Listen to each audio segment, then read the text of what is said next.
Everyone, I would like to call to order the Monday, June 16th, 2025 meeting of the Lake Zurich Village Board. Deputy Clerk Kyle Cordell filling in today for Clerk Kathleen Johnson. Please call the roll. Trustee Marks. Here. Trustee Riley. Here. Trustee Barawaj. Here. Mayor Poynton. Here. Trustee Chagru and Wider and Spicone are absent tonight, but you have a quorum. Okay, we have a quorum. Would you please stand and join us in the Pledge of Allegiance? I pledge allegiance To the flag of the United States of America and to the republic for which it stands, one nation, under God, indivisible, with liberty and justice for all.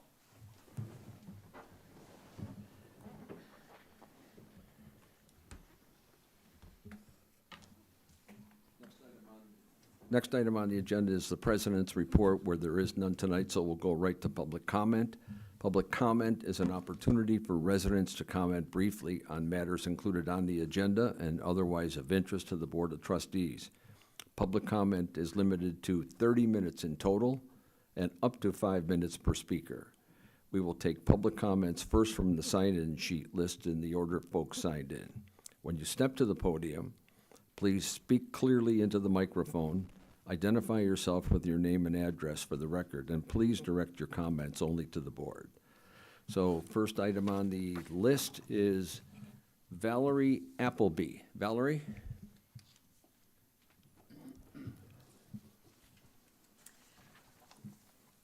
Hello, my name is Valerie Appleby. I live at 372 Kim Trail here in Lake Zurich. My family and I have lived in Lake Zurich for 23 years. Lake Zurich has two treasures. One is our lake, the other is the promenade. Right now, well, usually, all of our residents can drive over to the promenade and park across the lake, snatch a few minutes of peace, and enjoy the beauty of our lake. When I heard that Block A had been sold to builders, I felt heartbroken.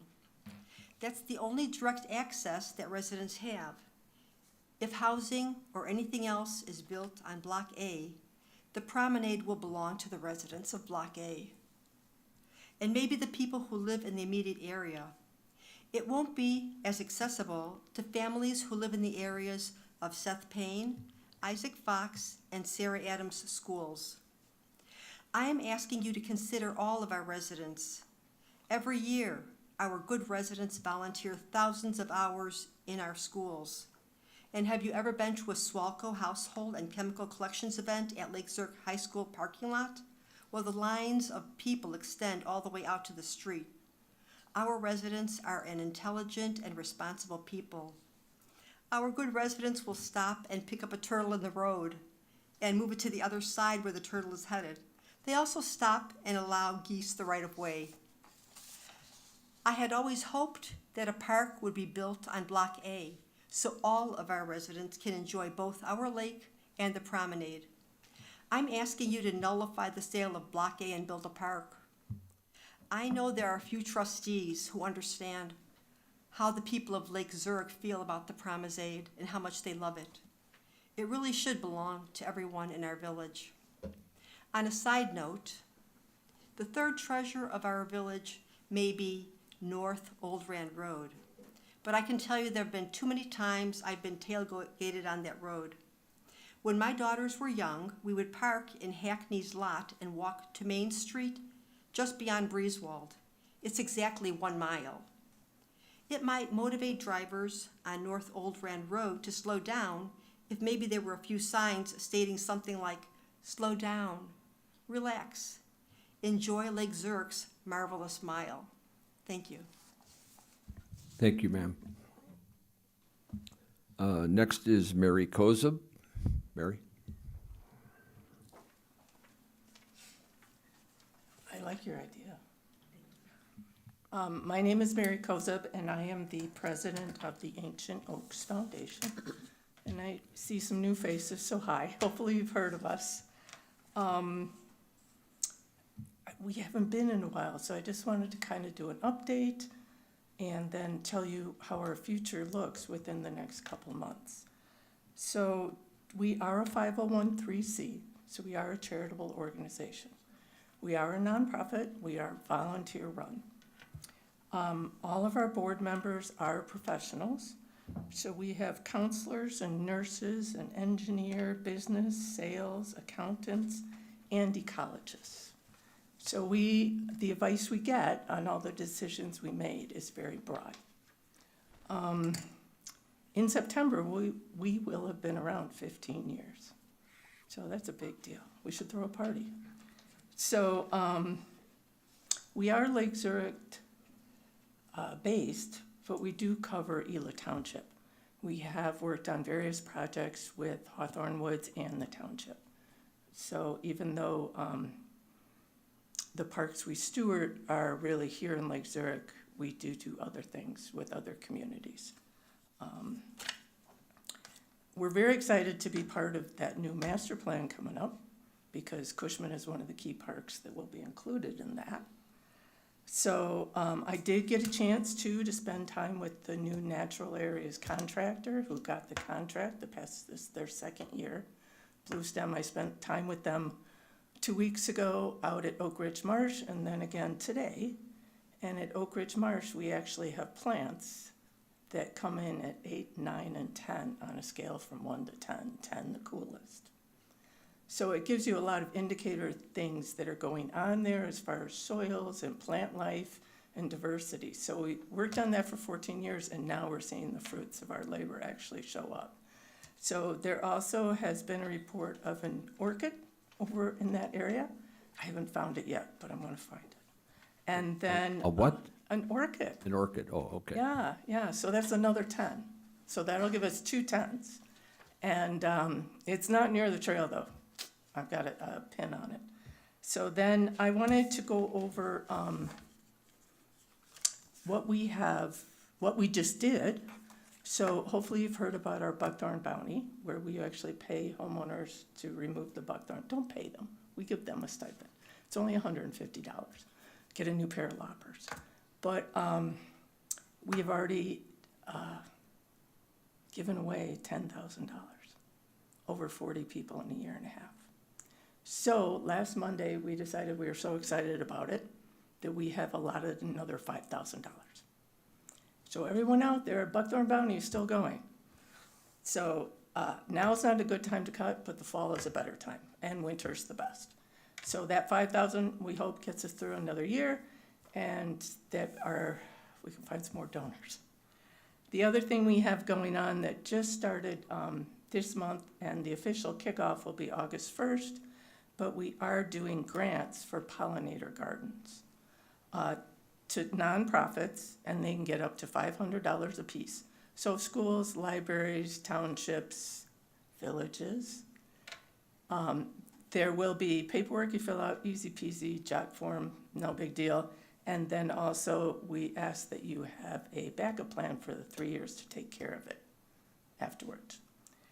So that's coming up. We also are in the process too of buying a grit. It's a freedom chair, so it provides access to trail, or we're looking into buying it. Provides access that's self-propelled for people that are differently able than others.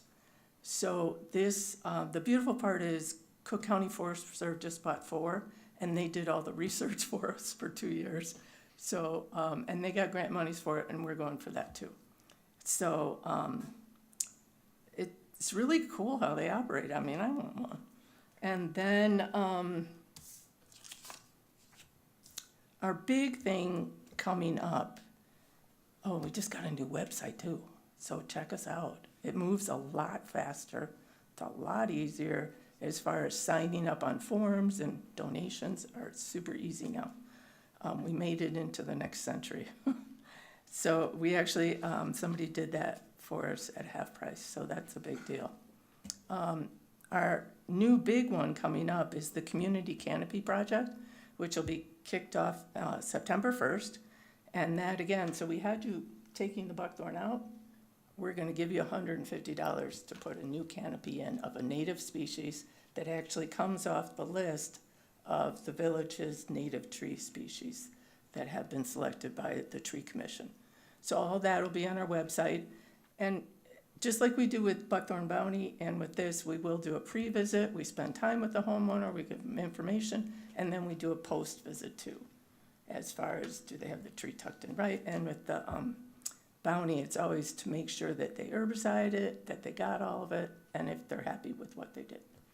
So the pre-visit, the post-visit, and in between, Julie will be called, and they get to do the Julie call and get that cleared. And so we'll be there afterwards. So, because I know Julie's a big deal. So I'm trying to talk fast and cover a lot. We do have new board members. I'm super excited. One of them I don't think you've met is here. Eric's here. That's Eric Klein. We do have an ecologist. Matt is with us. And so now we have 6 board members. But the other big addition is that we have a new executive director. We did get funding enough to actually hire somebody. So it's not all volunteers anymore. And this person came to us with a very professional resume in Parks and Recreation. He has a lot of experience. He's easy to get along with. His talent is multifaceted. So I do want to tip my hat over here to Brian Sullivan. Yay. So Brian's on our team now. So you can reach him through our website and through me. No. But do you have any questions? No? This is public comment. I know. But please feel free to email us through the website. And that's it, I guess. Okay, Thank you. thank you. And thanks for all the great work that Ancient Oak does. Great, thank you. I do want to thank the police chief and his people too for coming over. We had just the weirdest thing happen at Cushman and, sorry, and Mike's staff was there. It happened on a Friday afternoon. So Mike's staff came and then Tuesday we dealt with the officers too. So it was nice and it was great giving them a tour of Cushman too. So we have fun. Thank you. Okay, thank you. One last chance for anybody who didn't sign up, any additional public comment? I'm not seeing anybody make a move. See, we got some Boy Scouts in the back room. Wave your hand, boys. Thank you. Thanks for coming. Okay, then I'll close public comments and we'll move on to the consent agenda. The titles on the consent agenda will be read by the clerk and approved by a single roll call vote. Any item may be pulled from the consent agenda for discussion or a separate vote by any member of the board. Kyle, please read the titles. Approval of minutes from the board meeting of June 2nd, 2025. Approval of semi-monthly warrant register dated June 16th, 2025, totaling $1,554,084.21. An agreement with ESCO for the police department CCTV and access control system updates in the amount not to exceed $70,000. An agreement with Upland Design for Key Parks Master Plan in the amount not to exceed $98,910. And an agreement with Paramedic Billing Services for providing ambulance billing services to the Village of Lake Zurich. Okay, light agenda tonight. Thank you, Kyle. Are there any board questions or is discussion desired on any item, or would anyone like to have any item pulled for a separate vote? I only have to look one way tonight. Yeah, no, All good? yeah. Okay, then may I have a motion to approve the consent agenda as presented and a second, please? So moved, Marks. Second, Riley? Okay, Kyle, please call the roll. Trustee Barowaj, Aye. Trustee Marks, Aye. Trustee Riley, Aye. Mayor Poynton. Aye. Okay, that closes out the consent agenda. There is no new business tonight. We'll move on to trustee reports. Any of the trustees have a report or a stray comment on anything tonight? No? You? No? Okay. Move on to village staff reports. We have at least one. I'm going to turn this over to Mike Brown. Thank you, Mayor. It's been a while since we've done a Lake Michigan Water Project update, so I thought we would brief the board on what we've had going on over the last several months and give you a look behind the curtain. But we've got Bill Susi with CLC Jawa here tonight and Amaro Atasi from CDM Smith. They'll take us through a brief slideshow and then question and comments afterwards. Okay. Who's up first? Amro? Yes. Okay. Mayor and trustees, thank you so much for giving us the opportunity to give you an update on the, give you an update on the Lake Michigan project. I think somebody's gonna log in to get the slides up and running. Here we go. Okay. So it's been about a year since, Thank you. Is this better? Again, good evening, Mayor and trustees. Thank you so much for giving us the opportunity to give you an update on the Lake Michigan project. It's been about a year since we were here to give you the overview of the project and give you the proposed plan for executing the improvements to get Lake Michigan water here to the village. So we're going to give you a quick update, just walk you through what the next steps, what we have been doing, the update on the schedule, and open it up for any questions that you may have. So the first announcement, it's again exactly a year ago, almost June of 2024. The village became a member of the Central Lake County Joint Action Water Agency. This is just a photo after Lake Zurich became officially a member of the agency at the agency headquarters in Lake Bluff. And since the village became a member of the agency, we've been hard at work, CDM Smith, the agency, and then obviously Mike and his team from the village. We've done quite a bit. First, the agency formed a technical committee to oversee the work that we're doing. This includes not only the village, but also the county and the village of Mundelein. So this gives an oversight of what we're doing from a technical perspective before it officially goes to the board. We've also done a route study. If you recall, about a year ago, we looked at different routes to get to the water to the village.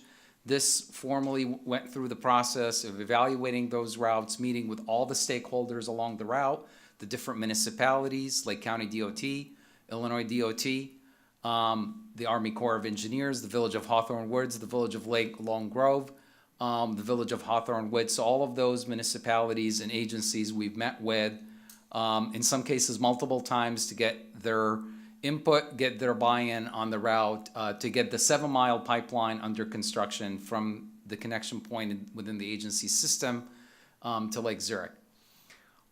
We've submitted the Illinois EPA SRF project plans. This is the funding mechanism to fund the construction improvements for the project. So we met with the Illinois EPA a couple of times. We've submitted project plans, and not too long ago we received approvals. In fact, we had public hearing one in the village of Lake Zurich, and then another public hearing that we had at the agency. In addition to those public hearings, we've had 2 open houses to get input on the routes. Those were scheduled March 19th and March 26th. We had one in the village of Lake Zurich, and then another public or open house within the village of Mundelein, because that's a midpoint to where the pipeline construction is going to take place.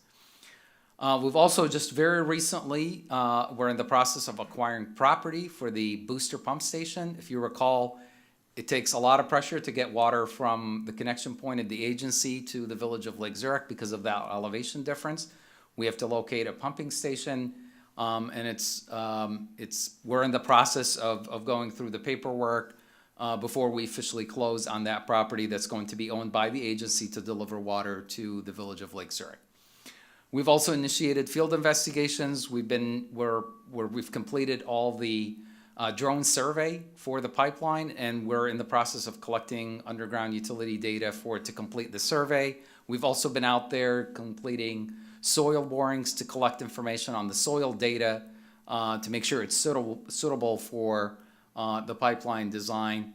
And then one last piece, which is a very critical component, the IEPA, the Illinois EPA, would not give a construction permit or an operating permit until we've done a source water study to make sure that when we transition from the current groundwater to Lake Michigan water, there are no unintended consequences with higher lead, higher iron and manganese. If you recall, this is sort of what happened in Flint, Michigan, when they switched sources from Great Lakes Water Authority to the Flint River. There were a number of unintended consequences, pretty much a standard now that you have to go through a source water corrosion control study. So we've completed all these things, but we still have a lot of work to do over the next 3.5 years, essentially, to get water to the village.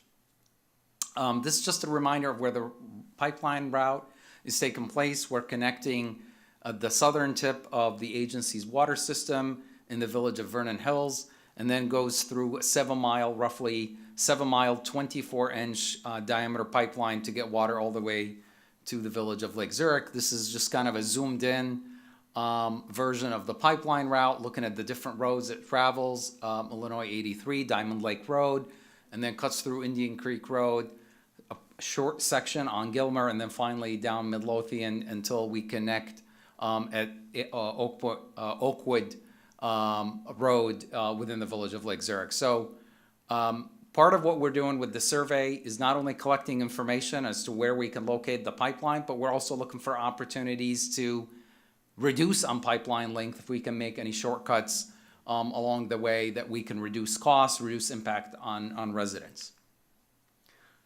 These are just some photos of the work earlier this year. The top right is the soil borings, again, collecting information on the soil data. And then the pictures, you see the mayor to the top left, and then Ray and Mike. This was an open house that we had within the village of Lake Zurich to get residents. This was open to all the residents impacted by the construction that the pipeline would go through. We had residents from the village, but also outside the village, given this pipeline is going to go through Long Grove, Hawthorne Woods. Different municipalities want to get their input because in some cases we may be needing easements, construction permanent easements or construction temporary easements for the pipeline.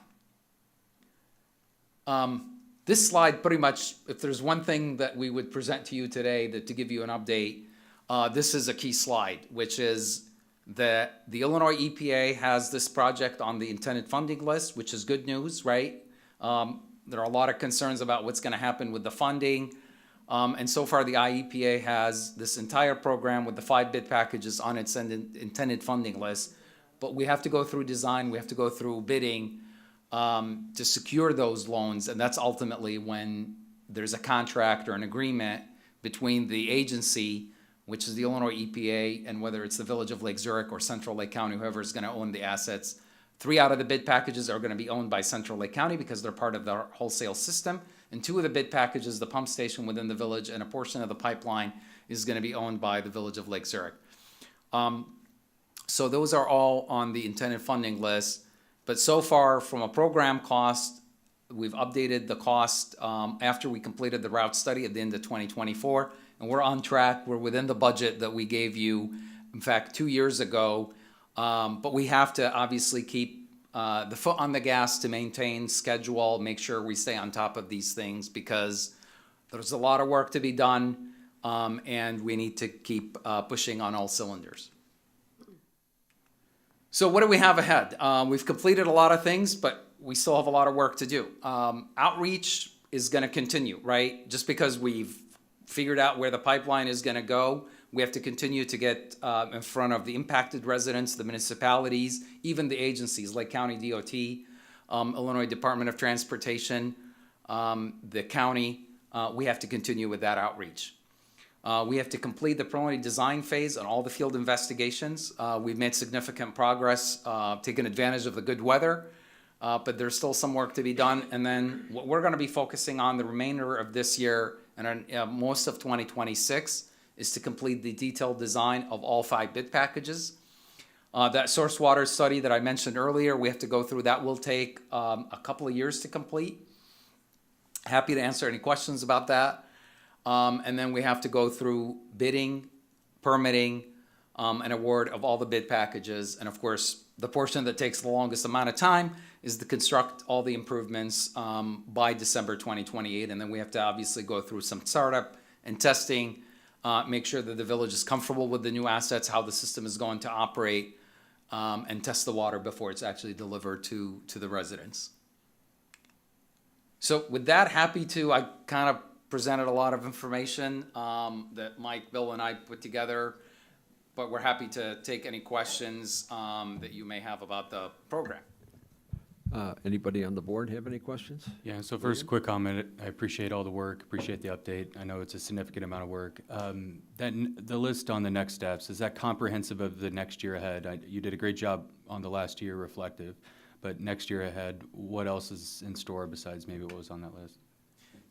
Yes, very good question. So I would say between now and June of next year, you're gonna see the design of all the bid packages, and we're hoping to have a shovel in the ground by summer, late summer of 2026. And that's gonna be the two pumping stations. One that's gonna be owned and operated by the agency along the route where we acquired the property. And then the other one where the water is coming in from the agency in that Oakwood Road. And so we're hoping those are gonna start construction. We close on the loan by June of 2026. And then we give the contractor the notice of award, and soon after that, we're gonna be starting construction. So I would say this time next year, we're hopefully talking about some groundbreaking ceremony to start construction of the two pumping stations, and those have the longest lead time. The pipeline, it's 24-inch pipeline. We don't see a significant lead time. But those pump stations, they include pumps, electrical, different systems, and those tend to have the longest lead time. That's why we're starting with those. And then after that, you'll see other bid packages be released out for bidding. Other question I have is, thinking of the project itself and what's all the remaining work, are there items that propose like a risk from hitting budget and timeline right now? On a project like this, we usually look at three risks. One is permits, and we're doing everything we can to get ahead of these permitting agencies. We've met with them once and twice, but we need permits from all the transportation agencies where the pipeline.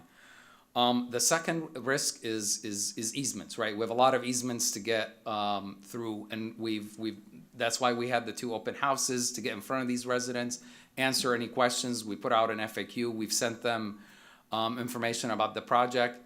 We're doing everything we can to get in front of those homeowners. And the third risk is funding. And we're doing everything we can to stay in front of the Illinois EPA SRF funding. If anything changes along the way, we'll let you know. But with those three, we're doing everything we can to tackle those three risks. Thank you very much. You know, you mentioned construction was the longest part of it. But I feel like the vetting, all of the process that we've done behind the scenes, I mean, we've been at this for years. So if we put a shovel in the ground next year, it'll go quick, Agree. Yeah. Relative to the funding, the low-interest loans that we predicted would be available, they're still available at the rates that we budgeted for? Yes, Mayor. The interest rate fluctuates a little bit, but still better than anything on the market.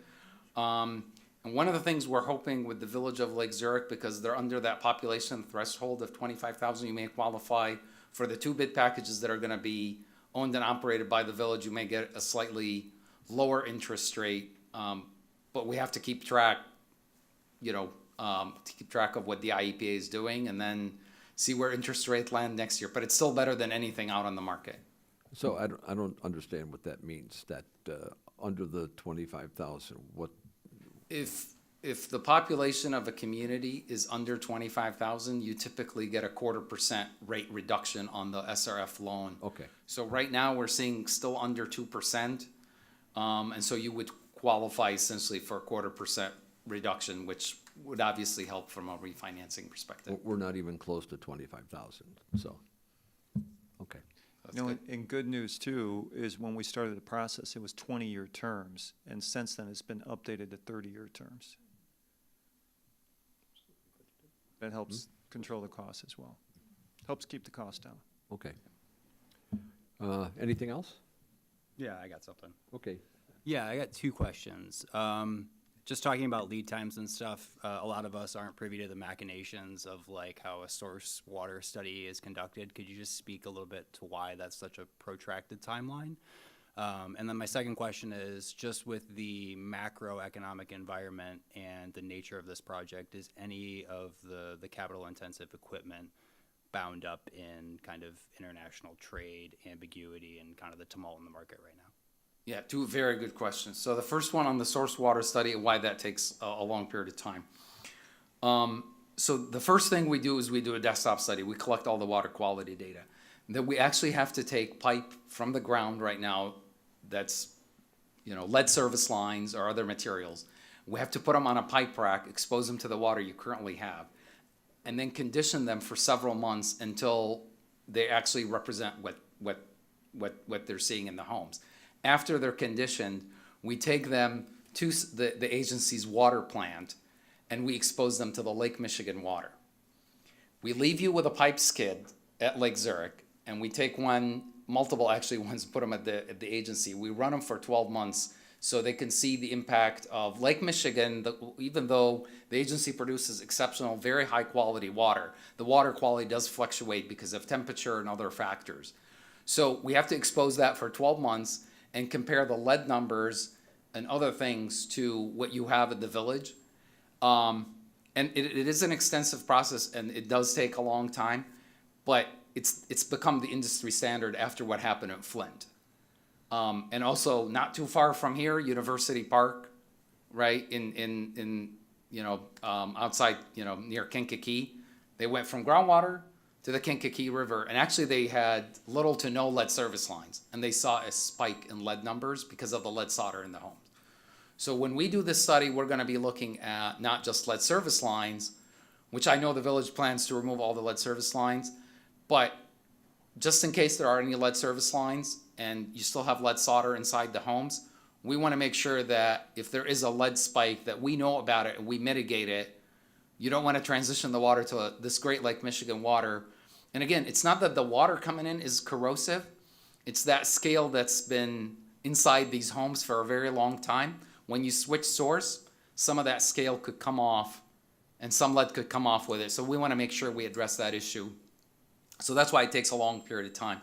And then the second question with regard to lead time, and one of the things, there's really nothing proprietary, or we're not procuring, these are pumps, motors, valves, and pipes. So for pipes and valves, they're going to be domestically made. We're not going to have any issue. One of the things we're doing with the 2 pumping stations is there are 3 or 4 reputable pump companies. The good news is they make the pumps here in the US, right? Now, in some cases, some of them, they make pumps outside the US, but because this project is funded by SRF, and we have to go through the American Iron and Steel provisions, as well as the Build America, Buy America, all the products that we are gonna specify in our documents have to meet those 2. So we're not hopefully going to be impacted by anything that's made outside the US that's gonna be impacted by delays or tariffs or other issues. Perfect, thank you very much. Okay. Anybody else? No? Mike, anything? That's it. Thank you, appreciate it. Bill, anything? Nothing further to add. All good. Thank you. Thanks for the update. Thank you. Moving along, I guess that's the bottom line. So thanks for that. Appreciate that. Okay, anybody else from the staff? Bonnie Matheson. Bonnie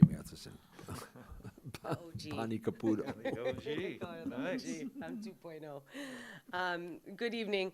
I was very pleased to present, but even more excited that Upland Design was chosen to be our partner for the creation of the village's key Parks Master Plan. As a reminder to the village board members and the public watching, the plan will consist of 5 key parks. So we have Cushman Arboretum, Oak Ridge Park, Old Mill Grove Park, Staples Park, and Zurich Park. Joining us tonight, and I did want to give her a second just to introduce herself, as you will be seeing a lot of Upland over the course of the next 9 months, is Michelle Kelly, the founding principal of Upland Design, who can give you a little introduction to Upland and the process that you can expect moving forward. Thank you, Bonnie. I'm so excited to be here. Upland Design is a park planning and landscape architecture firm. We started 27 years ago, and today have offices in Chicago on the north side, as well as in Plainfield. And we have a staff of 24 serving agencies, mostly in Chicagoland, but also in Indiana and Michigan and a few other states where our clients have moved to. So we've gotten to look at some of your parks. We're really excited about being able to bring our expertise and listen to your community and create some new plans so you guys have a vision for the next 5 to 10 years. Okay, looking forward to that. Thank you. Thanks for coming tonight. Anybody else? Mike, I'm going to put you on the spot for a second. Okay. You didn't know this was coming, but can you talk a little bit about what's happening down at the promenade? Sure, the beautification project. Yes, sir. We approved earlier this year a Main Street beautification project that takes us from West Main to East Main, which includes some water main improvements, sidewalk, curb, and roadway improvements, including some landscape features that we installed down at the promenade as phase 1 of this project. That is not only a traffic calming, but overall beautification with the new plantings. I think there's over 14,000 plantings that are going in just on Main Street alone. I guess what I'm looking for is the purpose of what we're doing. It was my understanding that this will be more of a resident-friendly, people-friendly environment than what we had before. It's absolutely, Mayor. It's meant to be a pedestrian-friendly project, kind of drive some energy to get back downtown. Again, beautifying what we have in place. Block A is, yes, it's unique. Yes, it's a beautiful piece of property there that overlooks the lake, but it needed some love, as our Main Street did as well. And so, again, this is to generate some new energy, the facelift, if you will, to give our downtown that needed fresh look. Okay, good Is that deal. what you're looking for? Pretty much. Okay. Yeah. Block A, I just want to address the Valerie Appleby's comments about Block A. Block A never was a park. It's never going to be a park at this point. It's not sold yet, but it's in the process of a potential buyer doing their due diligence, and it'll be a nice project when it's done. We're not exactly sure what it could be, what it's going to be, but it won't be a park. It hasn't been a park for a long time. We've used Block A to supplement some programs with food trucks and some other small events on Block A, but that was just to keep the property from going totally stale, I guess, for want of a better term. But anyway, that's all I needed, so thank you. So that's it. That concludes our business for tonight. May I have a motion to adjourn tonight's meeting and a second, please? Unless you want to stay. So moved, Riley. Okay. Second, Marks. And Marks, would you please call the roll? Trustee Barowaj. Trustee Riley. Aye. Trustee Marks. Aye. Mayor Poynton. Aye. Next meeting, Monday, July 7th. Thanks for watching. Stay safe.